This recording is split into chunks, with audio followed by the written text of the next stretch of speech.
주기도문 하시겠습니다. 하늘에 계신 우리 아버지여, 이름이 거룩히 여김을 받으시오며 나라가 임하시오며 뜻이 하늘에서 이루어진 것 같이 땅에서도 이루어지이다. 오늘 우리에게 일용할 양식을 주시옵고 우리가 우리에게 죄 지은 자를 사하여 준 것 같이 우리 죄를 사하여 주시옵고 우리를 시험에 들게 하지 마시옵고 다만 악에서 구하시옵소서. 나라와 권세와 영광이 아버지께 영원히 있사옵나이다. 아멘. 찬송가 421장 찬양하시겠습니다.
담임 목사님께서 사역의 일정으로 출타 중이셔서 제가 말씀을 전하게 되었습니다.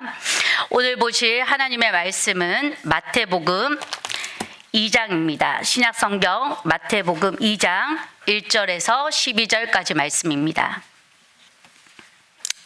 신약성경 2쪽 마태복음 2장 1절에서 12절까지 말씀, 다 찾으셨으면 저와 여러분이 한 목소리로 합독하시겠습니다. 시작. 헤롯 왕 때 예수께서 유대 베들레헴에서 나심에 동방으로부터 박사들이 예루살렘에 이르러 말하되 유대인의 왕으로 나신 이가 어디 계시냐? 우리가 동방에서 그의 별을 보고 그에게 경배하러 왔노라 하니 헤롯 왕과 온 예루살렘이 듣고 소동한지라. 왕이 모든 대제사장과 백성의 서기관들을 모아 그리스도가 어디서 나겠느냐 물으니 이르되 유대 베들레헴이오니 이는 선지자로 이렇게 기록된 바 또 유대 땅 베들레헴아 너는 유대 고을 중에서 가장 작지 아니하도다. 내게서 한 다스리는 자가 나와서 내 백성 이스라엘의 목자가 되리라 하였음이니라. 이에 헤롯이 가만히 박사들을 불러 별이 나타난 때를 자세히 묻고 베들레헴으로 보내며 이르되 가서 아기에 대하여 자세히 알아보고 찾거든 내게 고하여 나도 가서 그에게 경배하게 하라. 박사들이 왕의 말을 듣고 갈새 동방에서 보던 그 별이 문득 앞서 인도하여 가다가 악이 있는 곳 위에 머물러 서 있는지라. 그들이 별을 보고 매우 크게 기뻐하더라. 집에 들어가 아기와 그의 어머니 마리아가 함께 있는 것을 보고 엎드려 아기께 경배하고 보배압을 열어 황금과 유황과 모략을 예물로 드리니라. 그들은 꿈에 헤롯에게로 돌아가지 말라 지시하심을 받아 다른 길로 고국에 돌아가니라. 아멘. 네. 오늘도 추운 날씨 가운데 주의 교회를 사랑하고 또 기도함으로 나오기 위해 이곳에 오신 여러분에게 하나님의 은혜와 사랑이 가득한 하루가 되기를 소망합니다. 지난주부터 제가 누가복음 2장에 등장하는 무명한 자들에 대해서 계속해서 나눴습니다. 우리에게는 이 성탄절에 스치듯 지나가는 또 잘 기억되지 않는 인물들, 시므온과 안나, 무명의 목자들. 그러나 그들의 공통점이 있다면 그들은 진짜 예수님을 만난 사람들이었습니다. 그리고 예수님을 전한 사람들이었습니다. 이 성탄절의 의미를 알므로 끝난 것이 아니라 삶으로 보여준 사람들이었습니다. 함께 나누는 이 본문의 말씀들을 통하여서 성탄절을 앞둔 요즘이어서가 아니라 우리가 성탄절의 주인공이신 예수 그리스도를 상실된 지금의 시대를 살아가는 우리에게 다시금 교훈과 소망의 말씀이 되기를 바라봅니다. 오늘은 예수님의 이야기, 단골 손님, 동방 박사들입니다. 어릴 적 성탄절이 되면 교회에서 늘 연극을 했던 이 연극 가운데 참 첫 번째로 등장하는 것이 바로 별을 보고 찾아오는 이 동방의 박사들이었습니다. 우리에게는 예수님의 탄생을 알려주는 길잡이와도 같은 존재들입니다. 오늘은 그들의 여정을 다시금 따라가 보려고 합니다. 이들 또한 성경에서 유명한 듯 하나 그들에 대한 정보는 잘 알려져 있지 않습니다. 어디에 살고 무슨 일을 했고 언제 별을 보았는지 그거에 대한 정보는 분명하지 않습니다. 우리가 세 명이라고 생각하는 것 또한 성경은 분명하게 말하고 있지 않습니다. 성경이 우리에게 궁금한 것을 자세히 기록하지 않은 것은 그보다 더 드러내고 싶은 것이 있기 때문입니다. 이 마태복음에서 더 관심 있는 것은 이방인들이 유대의 메시아를 위하여서 예물을 가지고 왔다라는 사실입니다. 내비게이션의 인도하심을 따라서 요즘은 우리가 운전을 하고 있는데 요즘 시대를 살아가는 우리에게 이 별을 보고 경배하러 왔다는 것은 참으로 좀 신기한 것 같습니다. 그 먼 걸음을 별을 보고 왔다는 거 놀라운 일이지요. 고대 세계에서 사람들은요 밤하늘의 이 모습을 참 잘 알고 살펴보았습니다. 그리고 각각의 별들에게 특별한 의미를 부여했으며 이 땅에서 중요한 일이 일어날 때마다 그것이 하늘에서도 반영된다라는 것을 생각하며 살아갔습니다. 그들의 세계관을 한번 참고하면서 오늘의 말씀을 보면 도움이 되실 것 같습니다. 이런 고대 세계의 배경을 통하여서 우리는 박사들이 이 하늘의 움직임에 대해서 매우 민감했고 또한 그 움직임을 따라서 온 사람들임을 알 수 있습니다. 그들은 하나님의 계시가 아니라 이 별을 따라서 출발하였습니다. 그런데 어떻게 보면요, 이 별이라는 것, 이것이야말로 하나님의 특별한 초대장이 아닐까 싶습니다. 어느 때나 보일 수 있는 별이지만 그것을 아주 특별하게 보았고 또한 그 별을 따라서 그 먼 길을 가는 것을 마다하지 않고 순종하며 왔다는 것, 그 반응했다는 것 또한 하나님의 초대에 응한 것이라 볼 수 있습니다. 그들은요 유대의 입장에서 보자면요 이방인이고 또한 율법에 무지한 자들입니다. 세상의 구원자로 오실 자를 맨 먼저 알아본 자들이 이방인이었다는 사실은 유대인들에게는 굉장히 자존심이 상하는 일일 수 있습니다. 하지만 이 마태복음에서 예수님의 탄생의 이야기에서 동방 박사들의 이야기를 기록하고 있는 것, 이것은 어떻게 보면 주님이 통치하시는 또 다른 새로운 새 시대가 열릴 것을 보여주고 있고, 이사야 60장 3절에 이방 나라들이 너희 빛을 보고 찾아오고 뭇 왕이 떠오르는 너희 강명을 보고 너에게로 올 것이라는 이 말씀을 성취되었음을 보여주는 것이기도 합니다. 그리고 이들의 여정 속에서 또 다시금 예수 그리스도가 누구인지를 분명하게 드러내고 있습니다. 이 마태복음에서 그들은요 마고이라고 표현되고 있습니다. 이 고대 메디아 왕국의 사제 계급을 뜻하고 있는데요, 고대 세계에서 이 사제 계급에 속한 사람들은 하늘을 보면서 땅의 길을 계속해서 연구했습니다. 그들은 온 세계가 한 몸이라고 생각했고 땅에서 어떤 의미 있는 사건이 일어날 때 반드시 하늘에서 큰 징조가 나타난다고 생각했습니다. 이 요즘으로 봤을 때는 모든 지식을 아마 두루 갖춘 이 박사님들과 같은 이 모든 지식에 능통한 자들이 바로 이 동방에서 온 박사들이라고 볼 수 있습니다. 지식도 능통하고 어쩌면 그 먼 길을 와야 되는 그 물질적인 것도 풍요로운 이들이었을지도 모르겠습니다. 모든 것을 두루두루 갖춘 그들에게 어울리지 않는 것, 그것은 바로 이방인이라는 사실 외에는 없는 것 같습니다. 그런데 이 낯선 이방인들이 와서 예루살렘에 들어가 사람들에게 던지는 이 첫 질문이 이것입니다. 우리 2장 2절의 말씀 다시 한번 읽도록 하겠습니다. 시작. 유대인의 왕으로 나신 이가 어디 계시냐? 우리가 동방에서 그의 별을 보고 그에게 경배하러 왔노라 하니. 유대인의 왕으로 나신 이가 어디 계십니까? 우리가 동방에서 그의 별을 보고 그에게 경배하러 왔습니다. 라고 그들이 첫 마디를 던집니다. 왜냐하면 그들이 이제 길을 잃었습니다. 우리가 운전을 하다 보면 거의 다 도착지에 와가지고 이제 목적지 근처에 다다랐습니다 하면서 내비게이션이 뚝 하고 끊어질 때가 있는 것처럼 박사들 또한 별을 보면서 그 별빛을 보고 걸었는데 제대로 방향을 잡아서 오긴 왔는데 목표에 접근한 후 이제 길을 잃고 말았습니다. 그들의 선입견 혹은 상식적으로 생각했을 때 왕의 운명을 타고날 자는 바로 예루살렘이다라고 생각해서 어쩌면 길을 잃어낸 것인지 어떤 이유인지 알 수 없지만 길을 잃었고 그들은 아기 예수는 어디 있습니까? 라고 하는 본문의 질문에서 1절에 유대 베들레헴에 있다는 것이 우리는 드러나고 있지만 그들은 예루살렘에서 아마 왕이 날 것이라는 선입견 때문인지 이 별의 인도를 놓치는 결과를 낳고 말았습니다. 그들은 어쩜 세상의 왕을 찾고 있었는지도 모르겠습니다. 여하튼 이 동방에서 온 박사들의 말은 큰 소동을 일으켰습니다. 누구보다도 당황했던 것이 그 당시 헤롯 대왕입니다. 그는 정통 유대인도 아니고요. 왕으로서의 정통성도 의심받는 처지였기 때문에 늘 내적인 두려움과 또한 열등감을 안고 살았습니다.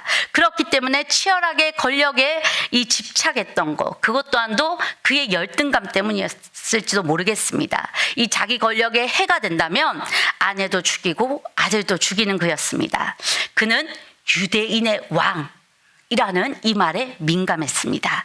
유대인의 왕이 나셨다는 놀라운 소식에 이 놀랐던 것은 헤롯 대왕뿐만 아니라 그 밑에서 호의호식을 누리는 많은 예루살렘의 유력한 자들도 놀랐습니다. 당황했습니다. 그러나 헤롯 대왕은 당황한 그의 마음을 뒤로 숨기고 대제사장들과 율법학자들에게 그리스도가 어디서 태어날지를 묻습니다.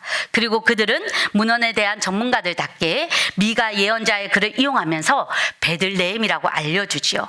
큰 도성 예루살렘에 비하면 작은 도시 베들레헴, 그곳은 다윗 왕의 고향이었습니다. 그리고 사람들은 그곳에서 메시아가 태어날지도 모른다고 믿고 있었는지도 모르겠습니다. 아무튼 이 큰 소동을 일으키기에 충분했던 이 박사들의 간절함, 왕을 만나고 싶은 소망, 이것은 세상을 움직였습니다. 예수님의 탄생에 계속해서 드러난 것은 우리에게 끊임없이 우리의 눈으로 보는 것이 아니라 하나님의 시선으로 새롭게 보라는 것을 알려주고 있는 것 같습니다. 하나님은 너희들이 규정짓는 세상이 아닌 모든 사람을 위한 세상을 주님은 꿈꾸고 계셨고 그 세상을 위한 왕으로 예수님께서는 이 땅에 오셨습니다. 그래서 점점 그들이 그리스도에게로 발걸음이 향할수록 헤롯 대왕의 불안감과 분노는 끌어올랐습니다.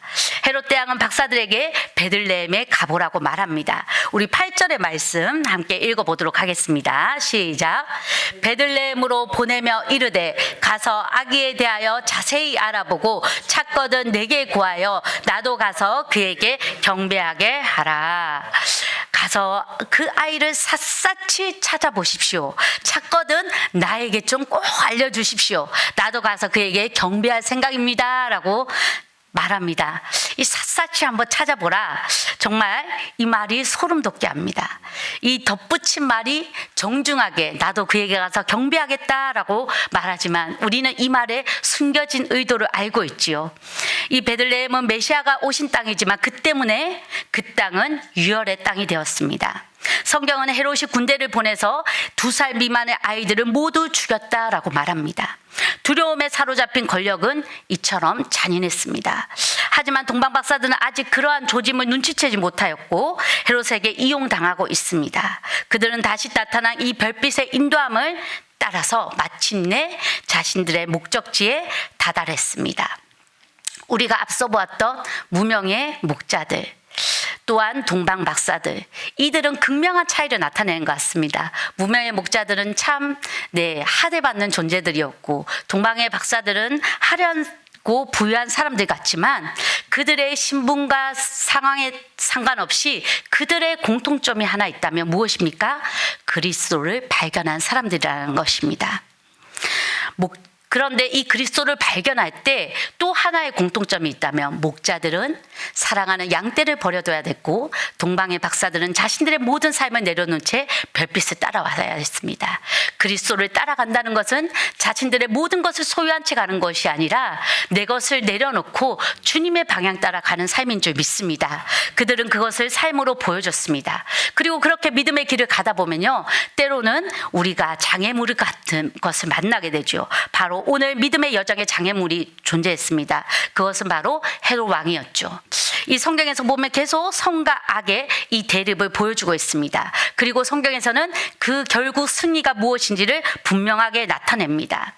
우리의 삶에 존재하는 헤롯 대왕과 같은 우리의 영적인 장애물을 뛰어넘을 수 있는 여러분들이 되기를 간절히 소망합니다. 그 영적인 장애물을 뛰어넘어서 그리스도를 발견한 그 믿음의 걸음을 걸어갔던 무명의 사람들처럼 우리도 이 땅이 알아주지 않지만 무명의 그리스도인들이 되어서 이 땅 가운데 그리스도를 향하여서 묵묵히 오늘도 한 걸음 한 걸음 걸어갈 수 있기를 간절히 소망합니다.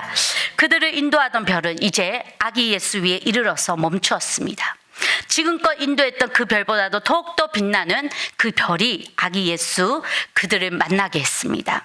그들은요, 기쁨과 감격을 안고 집 안으로 들어가죠. 그리고 마리아 품에 안긴 그 아기를 보고 엎드려 경배했습니다. 이 엎드림이 참으로 놀랍습니다.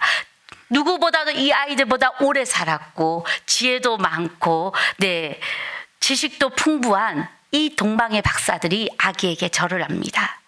그들은 어쩌면 그 아기를 통하여서 열릴 새로운 세상에 대해서 기대하면서 절을 했는지도 모르겠습니다. 이 박사들은 한금과 유황과 모략을 바칩니다. 율법이나 이스라엘 정통에 대해서 잘 알고 있는 그들이 아니지만 직감적으로 아마 그들은 느꼈을 겁니다. 이 아기야말로 세상에 평화를 가져올 왕이시구나 라는 것을요. 그리고 그들은 처음 별빛을 보며 세상의 왕을 만나러 왔던 이제 동방 박사들이 이제 영적인 왕, 진정한 세상의 왕을 만나게 되었습니다. 또한 이방인들이 이 주님을 경배하는, 첫 번째 그리스도를 경배하는 놀라운 역사의 시작에 그들은 서게 되었습니다. 그리고 마태복음의 처음이 이 동방의 박사들로 경배가 되었다면 마태복음의 마지막 28장 19절에서 20절까지의 말씀, 그러므로 너희는 가서 모든 민족을 제자로 삼아 아버지와 아들과 성령의 이름으로 세례를 주고 내가 너희에게 분부한 모든 것을 가르쳐 지키게 하라. 볼지어다 내가 세상 끝날까지 너희와 항상 함께 하리라 라는 말씀으로 마태복음이 처음에는 이 유대인의 왕을 외치지만 결국 세상의 왕으로 오신 진정한 왕이신 예수님을 보여주듯이 그들의 시작에 처음은 작은 별빛으로 시작했지만 이제 그 별보다도 더 빛나시는 세상의 빛으로 오신 이 그리스도를 만나게 되는 영광을 그들은 누리게 되었습니다. 이 동방박사가 경배하는 이 아기는 정말 진정한 예수 그리스도, 이 땅의 왕으로 오셨습니다. 그러나 그의 왕관은 가시면류관이었고 그의 보좌는 십자가였습니다. 구유에서 태어나 십자가에서 마친 인생, 누가 보아도 세상적으로 봤을 때는 실패자이지요. 하지만 우리는 누구보다 예수님이 승리자임을 알 수 있습니다. 자기의 목숨을 사랑하는 사람은 잃을 것이요, 이 세상에서 자기의 목숨을 미워하는 사람은 영생에 이르도록 그 목숨을 보존할 것이다 라고 요한복음은 말하고 있습니다. 그들의 예물은 이 왕이신 예수님을 드러내고 경배하기에 합당했고 결국 동방박사들은 유대의 왕이 아닌 자신들의 왕에게 경배하며 돌아가게 됩니다. 그리고 놀라운 것은 이들이 만난 예수님을 만난 이들의 이후의 여정인데요. 우리 12절의 말씀 한번 읽어보도록 하겠습니다. 시작. 그들은 꿈에 헤롯에게로 돌아가지 말라 지시하심을 받아 다른 길로 고국에 돌아가니라. 아멘. 이제 박사들은 꿈에 헤롯에게로 돌아가지 말라는 지시를 받고 다른 길로 고국으로 돌아갔다라고 말하고 있습니다. 앞서서 말한 것처럼 그들이 별빛 대신 이제 자신들의 상식을 따랐을 때 그들은 길을 잃었습니다. 하지만 이제 그들의 마음에 떠오른 별의 지시, 즉 그리스도의 뜻을 따라서 갈 때 그들은 이제 다른 길을 선택하게 되었습니다. 그 길은 예상치 못한 길이었습니다. 미리 계획하지 못한 길이었습니다. 그러나 그 길이야말로 하나님의 뜻을 따라 살아가야 되는 자들의 길인 줄 믿습니다. 그래서 이 세상의 왕이 기뻐하는 길이 아니라 진정한 이 세상의 왕, 평화의 왕이 기뻐하는 길로 그들은 걸어간 줄 믿습니다. 맞습니다. 예수님을 만난 이후 우리의 믿음의 길도 우리의 인생의 길도 이렇게 달라져야 될 줄 믿습니다. 여전히 내가 걷고 있는 그 길로 가는 것이 아니라 다른 길, 때로는 그 길이 좁은 길일지라도 돌아가야 되는 길일지라도 내 생각과 뜻과 내 선입견과 다른 길일지라도 우리는 주님이 알려주시는 그 길을 따라 걸어야 되는 그리스도인인 줄 믿습니다. 그리하여서 그리스도를 만난 동방의 박사들이 이전의 삶이 완전히 달라져서 다른 길로 갔던 것처럼 우리의 삶도 예수님을 믿기 전과 후가 완전히 달라져서 우리의 인생의 여정을 걸어갈 수 있는 은혜가 여러분들에게 있기를 간절히 소망합니다. 그렇게 갈 때 우리가 지금 어떤 길을 걷고 있는가, 우리는 대림절을 걸어가면서 한번 돌아봐야 될 줄 믿습니다. 우리가 헤롯 왕과 같이 권력과 욕망이 지시하는 길을 걸어가지고 있지는 않는가, 때로는 세상이 기뻐하는 이 행복의 길을 쫓아가고 있지는 않는가. 우리는 그 세상의 끝일지라도, 우리는 세상이 옳지 않는다고 말할지라도 주님이 기뻐하는 길이라면, 주님이 옳다고 하는 그 길이라면 우리의 생명을 걸고 우리의 믿음을 걸고 끝까지 올곧게 걸어가야 될 줄 믿습니다. 여러분에게 직장을 그만두라는 말도 아니고 어떠한 삶의 모든 것을 포기하라는 말도 아닙니다. 단지 우리의 삶이 절제와 나눔, 돌봄과 섬김, 또한 진리를 향하여 가는 그 길이 되기를 간절히 소망합니다. 깜깜한 밤과도 같은 우리의 마음에 영원한 빛으로 주님은 우리에게 오셨습니다. 별빛을 따라 걷다 보니 어느새 만나서 그리스도를 경배하게 된 동방의 박사들처럼 우리의 삶도 주님의 도우심에 그 별빛의 인도하심에 따라 오늘도 하루하루를 걸어갈 때 우리의 삶 가운데서 그리스도의 그 발견하심이 있고 또한 그리스도를 전하는 은혜가 가득한 충만한 하루가 되기를 간절히 소망합니다. 이 시간 우리 함께 기도하실 때 오늘도 나의 걸음이 동방의 박사들과 같이 믿음의 걸음 걸어갈 수 있도록 주님의 별빛을 쫓아갈 수 있도록 인도하여 주시옵소서. 이 시간 주여 한번 부르짖고 간절히 기도하시겠습니다. 주여, 하나님 아버지, 이 세상의 그리스도의 발견을 제일 먼저 이방인을 통하여서 주님 발견하게 된 마태복음의 기록처럼 우리도 정말 죄인이었으나 그리스도를 믿게 됨으로 정말 하나님의 자녀가 된 것이 얼마나 고맙고 감사한 일일지 모릅니다. 우리가 그 일을